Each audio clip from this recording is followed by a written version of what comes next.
Assalamualaikum warahmatullahi wabarakatuh. Alhamdulillah wa syukru ala ni'amillah amma ba'du. Pendengar dan pemirsa, setiap orang tentunya memiliki cita-cita tertentu, seperti memiliki jabatan yang tinggi, memiliki harta berlimpah, hingga berbuat baik untuk lingkungan sekitar. Cita-cita besar setiap orang itu membuatnya termotivasi dalam mewujudkannya. Akan giat berusaha untuk mewujudkan cita-cita yang sangat diharapkan.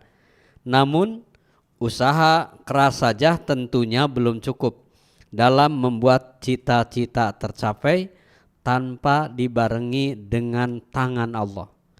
Ini artinya seperti apa doa yang dikabul itu? Mutiara Pagi bersama Ustadz Umar Yusuf M. Sos, pengasuh Pondok Pesantren Babu Salam. Kita akan berbincang-bincang doa yang dikabul, Ustadz, ya, seperti itu. Baik, doa yang dikabul. Ya, ad-du'a'u mukhul ibadah. Ya. Doa itu adalah otaknya ibadah. Ya. Seorang Muslim yang memiliki akhlak kepada Allah itu pasti berdoa. Ya. Tapi sebelum berdoa itu harus berzikir dulu. Ya. Berzikir, berdoa. Kenapa itu harus berdoa? Karena doa itu adalah otaknya ibadah. Otaknya ibadah. Bahkan janji Allah dalam Al-Quran, ini ayat lengkapnya, Bismillahirrahmanirrahim, wa qala rakumud'uni astajib lakum. Innal ladzina yastakbiruna an ibadati sayadkhuluna jahannama dakhirin. Berdoalah kepadaku, niscaya akan aku kabulkan bagimu apa yang kamu harapkan. Sesungguhnya orang-orang yang menyombongkan diri, tidak mau beribadah kepadaku, akan masuk neraka jahanam dalam keadaan hina dina. Ayat ini pedih gitu. Pertama, di sini berdoalah kepadaku, niscaya akan aku kabulkan. Ini kan janji Allah dia. Setiap hambanya yang berdoa pasti dikabulkan. Pasti itu mah, karena memang ini kata Allah gitu. Tetapi ada kalanya doa itu top chair, ada kalanya baru sebulan baru terasa doanya. Loh, ini bukannya doa ini yang pernah saya munajatkan sebulan yang lalu, tapi baru terkabul sekarang. Nah, ini dilihat dari kualitasnya gitu ya. Pertama misalnya kualitas doanya, apakah doanya biasa-biasa atau doanya doa munajat gitu. Misalnya doa yang dalam sejarah kan banyak doa yang dikabulkan ya. Misalnya doanya Nabi Adam alaihissalam itu dikabulkan. Ini kan doanya sampai beratus-ratus tahun gitu ya. Berarti dosanya banyak banget gitu ya. Dan di situ dikabulkan. Kemudian doanya Nabi Yunus dalam ikan nun, ikan hiu, dikabulkan juga gitu ya. Bahkan Nabi kalau Nabi itu seketika itu dikabulkan. Ketika perang Badar gitu kan. Perang Badar kan jumlahnya yang tidak berimbang. Pasukan kafir berapa? 1.000, 3.000 ya? 1.000 kalau nggak salah. Pasukan kaum muslimin hanya 300 sekian gitu kan. Kan kalau diperhitungkan itu tidak masuk akal. Maka Rasulullah berdoa gitu kan. Doanya yang mampu menggetarkan arsy. Nabi yang berdoa gitu kan, langsung seketika itu dan dikabulkan. Dan itu satu bentuk janji Allah pasti akan dikabulkan. Walaupun sekelas kita gitu ya, mungkin dikabulkannya 5 bulan yang akan datang atau setahun yang akan datang, tapi tetap ini janji Allah. Siapa yang berdoa pasti akan dikabulkan gitu ya. Akan dikabulkan. Ada kalanya doa itu harus ada usaha dulu manusia. Ya. Jadi tidak langsung tidak usaha, ada usaha dulu. Iya. Jadi kalau di sisi lain Allah langsung mengabulkan, tapi di sisi lain harus usaha dulu. Ikhtiar ya. Misalnya, ya Allah, mudah-mudahan anak saya tercapai cita-citanya menjadi dokter. Iya. Nah, itu kan? Kan berdoanya pas anaknya masuk Ke kedokteran. kedokteran dan akhirnya lulus jadi dokter. Iya.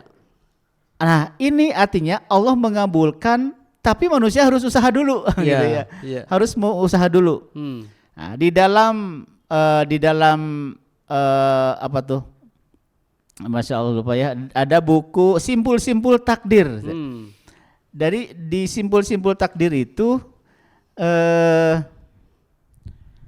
Allah mengabulkan usaha manusia agar air itu mendidih. Gitu.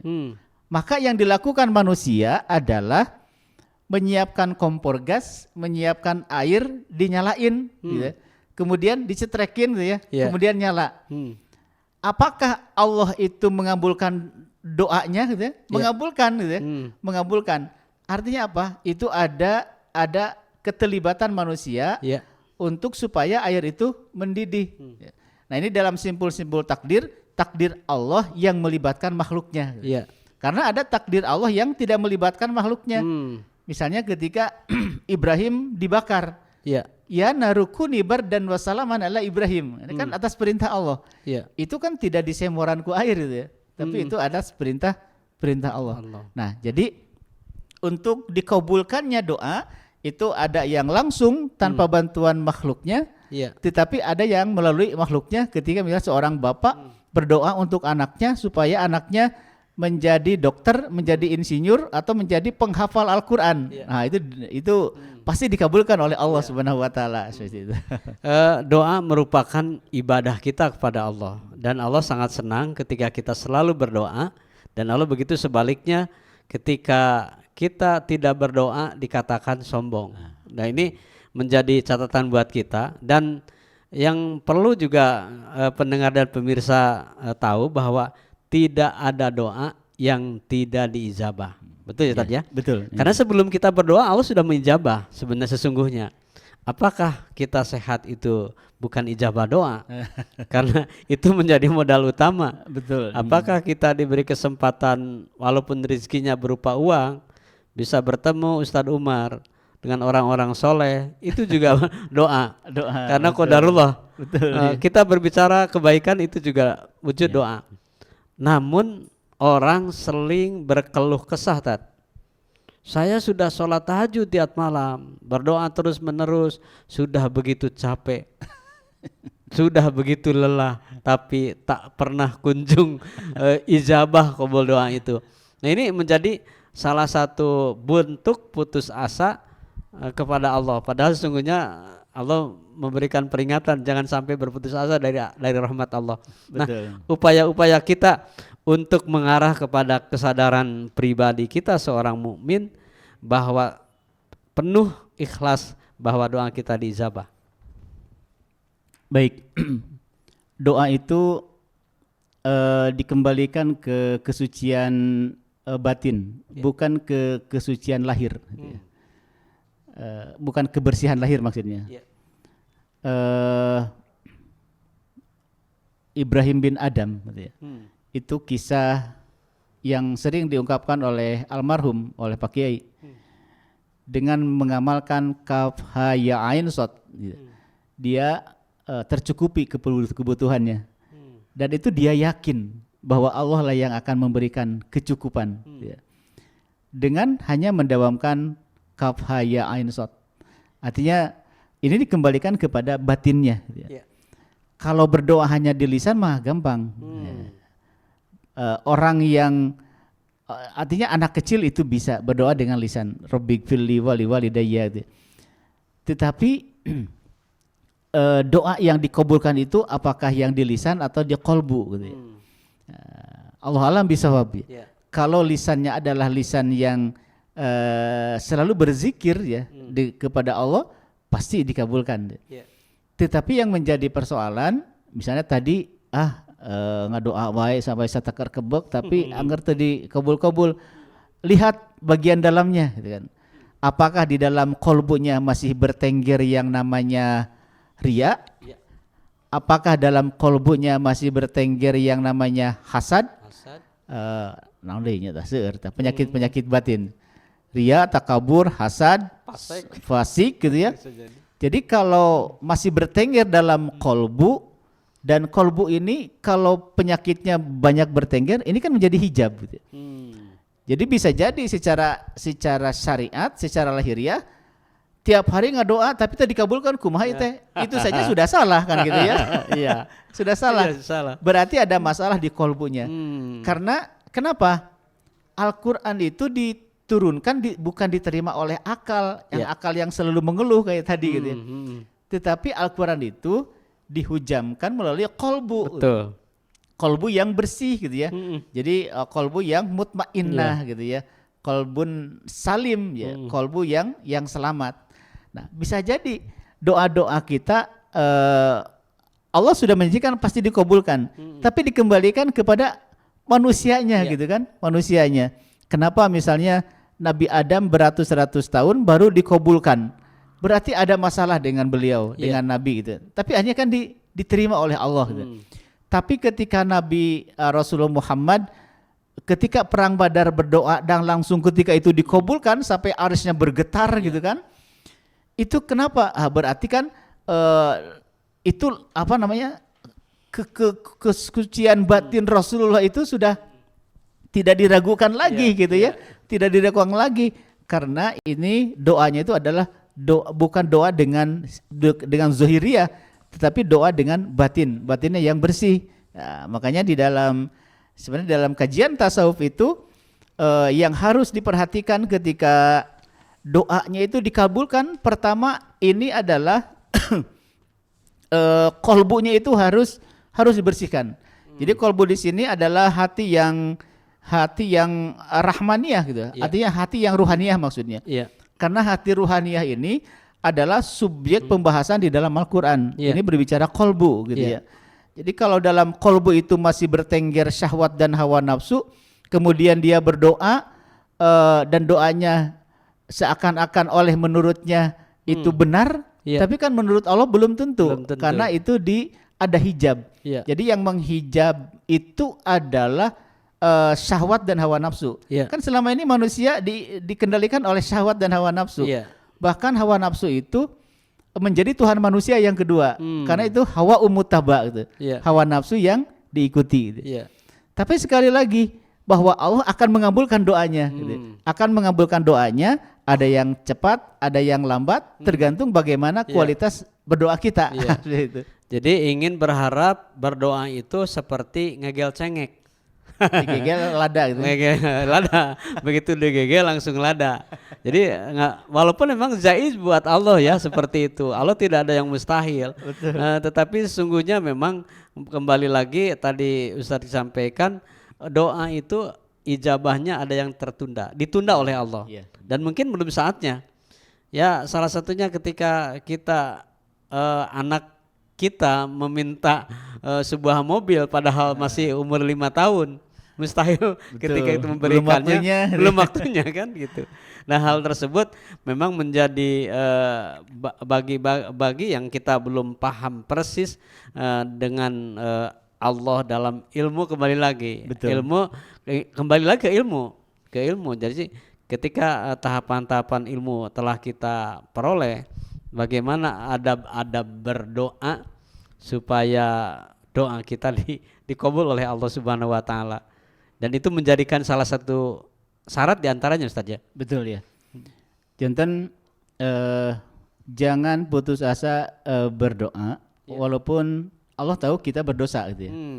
Suatu saat bisa jadi doa kita ketika kita sudah melakukan kebaikan. Nah, gitu ya. Jadi jangan berhenti untuk berdoa karena di sisi lain, di sisi waktu tertentu kita pernah melakukan kebaikan dan disitulah doanya diijabah atau dikabulkan gitu ya. Nah kemudian yang menjadi catatan juga bagi kita guys ya, bagi kita semuanya, bahwa Allah itu melihat Allah tidak melihat bentuk tubuhnya gitu ya, atau bentuk lahiriahnya gitu. Tetapi Allah itu akan melihat bagian dalam manusia gitu, bagian dalam manusia. Walaupun secara syariat memang Islam mengajarkan lahir dan batin itu harus bersih gitu ya, harus bersih. Tetapi untuk menghadirkan Allah dengan dikabulkannya doa-doa, maka yang prioritas itu adalah kolbunya gitu ya. Kolbunya atau batin manusianya.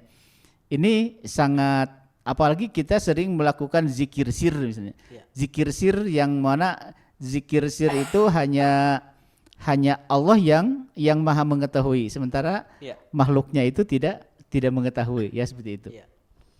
Tadi ketika berbicara doa dikabul itu, adakah amalan-amalan yang membuat doa itu segera dikabul? Amalan ya? Amalan ya banyak sekali gitu ya. Kalau kita berbicara amalan agar doa kita dikabul, ya misalnya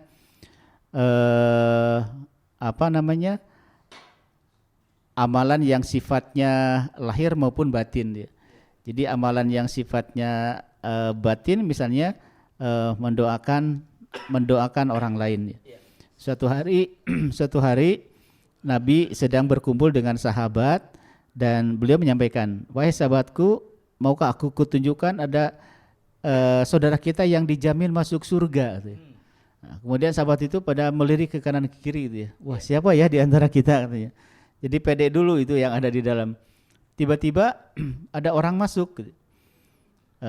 Orang masuk, pakaiannya berbeda dengan yang lain. Jadi pakaiannya sangat sederhana sekali gitu. Sangat sederhana sekali. Ini yang dijamin masuk surga oleh Allah gitu ya. Umar bin Khattab kaget gitu ya. Loh, kok ini orangnya kok biasa-biasa? Nah, berarti ada penilaian lain dari Umar ini gitu ya. Akhirnya karena itu disampaikan oleh Nabi, Umar bin Khattab percaya. Kemudian Umar ini minta izin kepada orang tersebut. Wahai fulan, boleh saya menginap beberapa hari di rumah? Kata si fulan, oh boleh, silahkan. Kemudian dia menginap.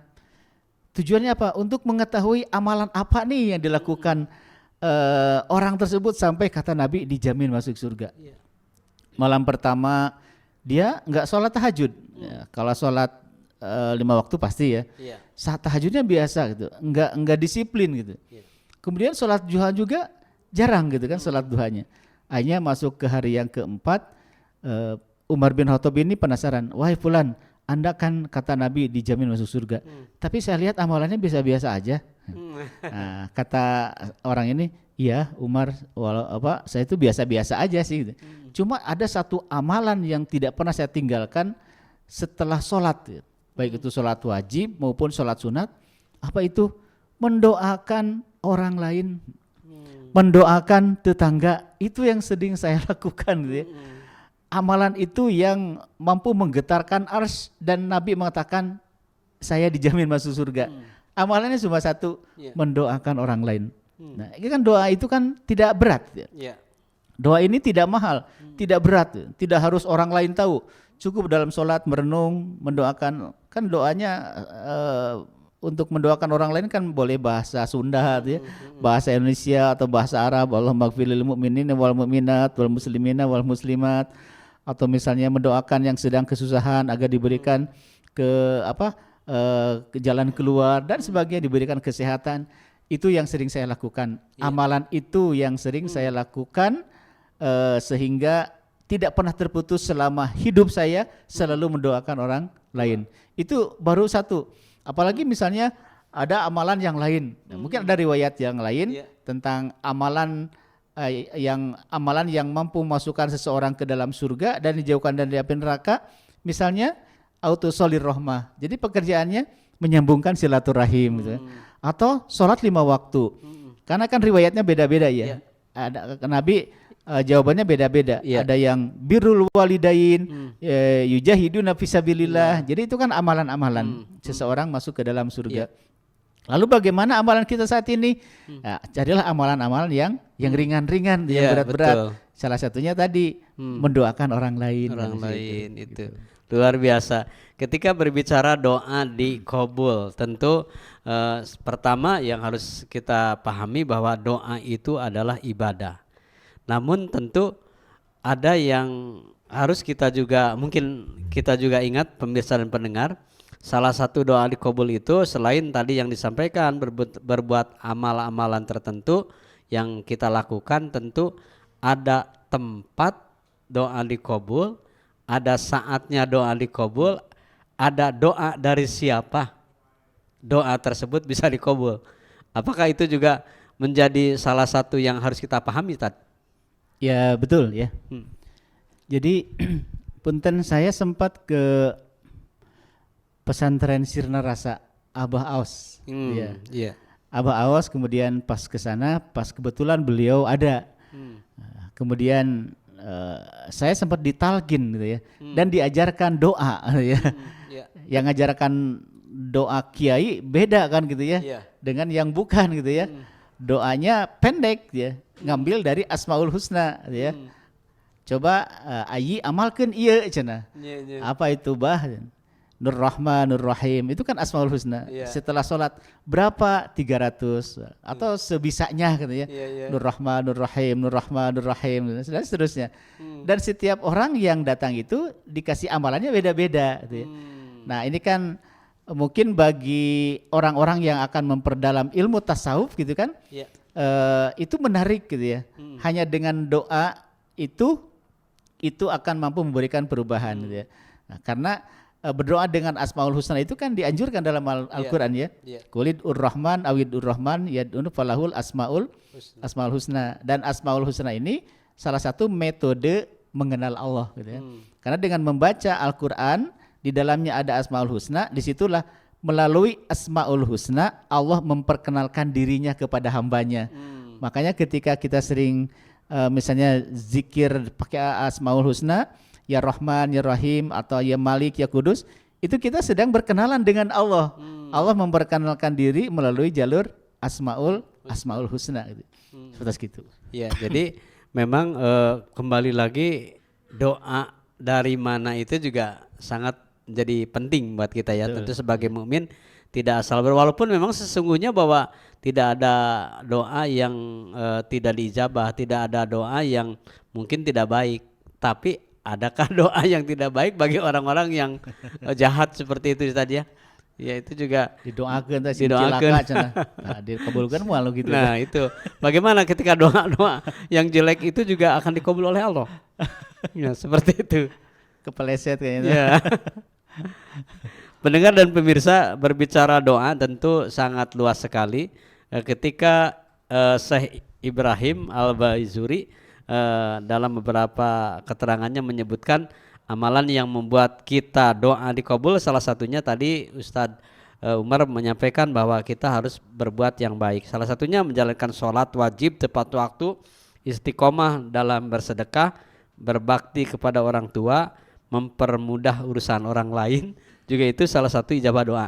Tadi ini kemudian ada orang yang tersakiti, doanya itu akan dikabul oleh Allah. Seperti apa tadi? Jadi terzolimi ya. Terzolimi ya. Itu memang saya sering mendengar. Jadi salah satu doa yang terzolimi itu adalah doa yang dikabulkan itu adalah yang terzolimi. Bagaimana kalau yang terzoliminya dia orang jahat dizolimi? Nah, itu ya, hati-hati ya. Misalnya dia orang jahat, dia begal, kan dizolimi nih, dirogahala, tapi dia jahat, kumaha. Tapi sementara ini yang saya pahami, yang terzolimi itu adalah dalam koridor dia berakidah yang benar. Orang yang berakidah terzolimi. Jadi akidahnya, keimanannya kemudian dizalimi gitu ya. Dizalimi, kemudian dia merengek dalam hatinya, ya Allah, saya ini tidak pernah berbuat jahat, tapi saya dizolimi. Saya tahu saya taat beribadah, tapi saya dizolimi. Untuk sementara yang saya pahami itu, tetapi yang misalnya orang jahat dizolimi gitu ya. Nah ini perlu mencari dalil-dalilnya nih. Nah, jadi yang jahat dizalimi bagaimana gitu ya. Iya. Itu. Pendengar dan pemirsa, tentu berbicara doa yang dikabul itu kembali lagi sangat luas dan sangat panjang. Tidak Betul. cukup dengan waktu yang terbatas ini kita membicarakannya. Yang paling penting memang salah satu yang perlu kita garis bawahi yaitu jadilah kita menjadi orang yang sering berdoa, ya Ustaz ya. Karena doa itu adalah ibadah.